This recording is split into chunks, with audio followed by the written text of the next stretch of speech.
Hi there, welcome to this tutorial.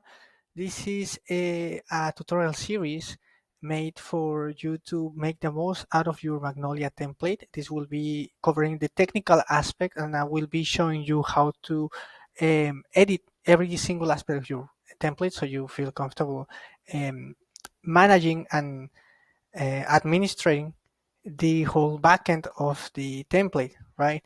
So let's begin by first installing the template in a blank WordPress site, which would be the first step once you get our Magnolia template. So I have installed a blank WordPress site here in a blank server. I created a new server for this demo. As you can see, this is pretty much um, like an empty WordPress site.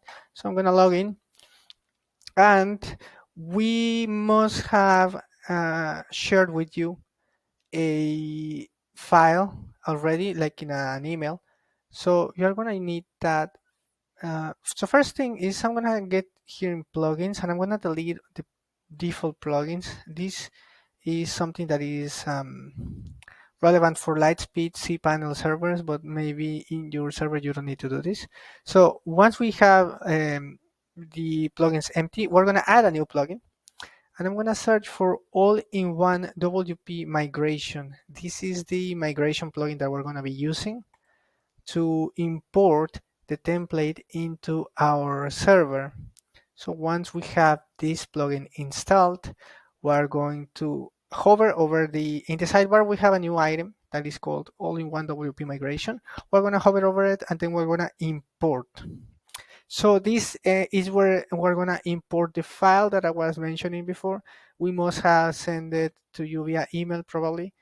I'm going to import the file. This is the template file, and we're just going to let it do its thing.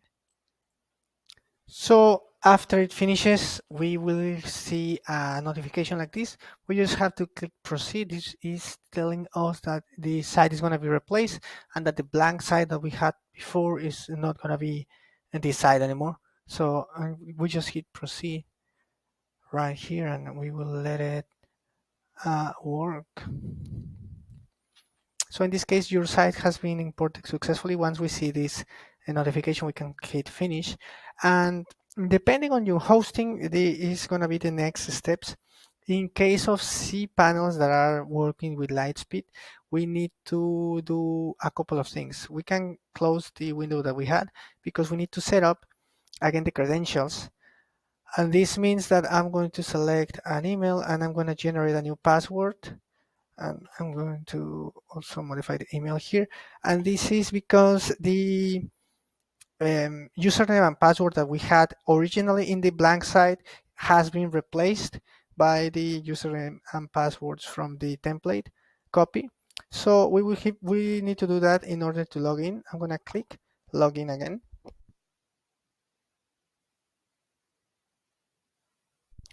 And we are in the template.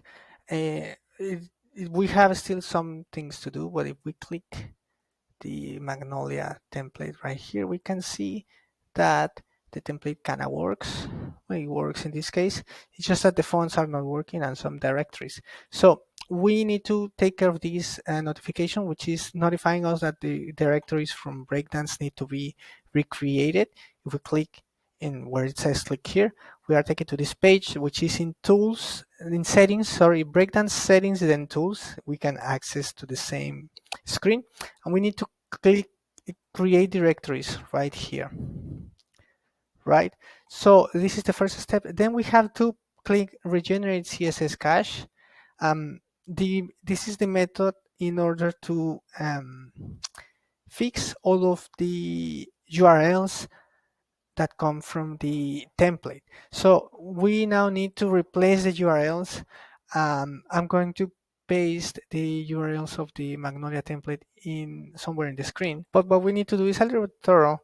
We need to we need to select the Magnolia template as the old URL. So we're going to replace all the URLs from magnoliatemplate.pinotme.co to your new domain, which in this case is this demo that I https yourmagnoliademo.pinotme.co.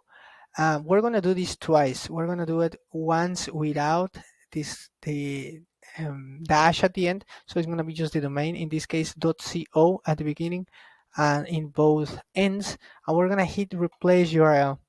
It's gonna say that 0 rows got affected, but disregard this because it actually worked. So we're gonna copy the same domain again, but in this case we're gonna add a dash at the end, and then we're gonna copy the domain on our new site, and we're gonna paste it with the dash at the end also. We're gonna hit replace URL again, and then we want to regenerate the CSS cache once again. I know we did it at the beginning of this, but then we're gonna do it at the end to make sure the connections are totally um, restored and everything works as it should. So now the fonts work in the template, and now the template is pretty much ready to start modifying it, right? It's already living in our previously blank site, and now it's here, and we just gotta jump into the initial steps for configuring the template. So let's jump into that next.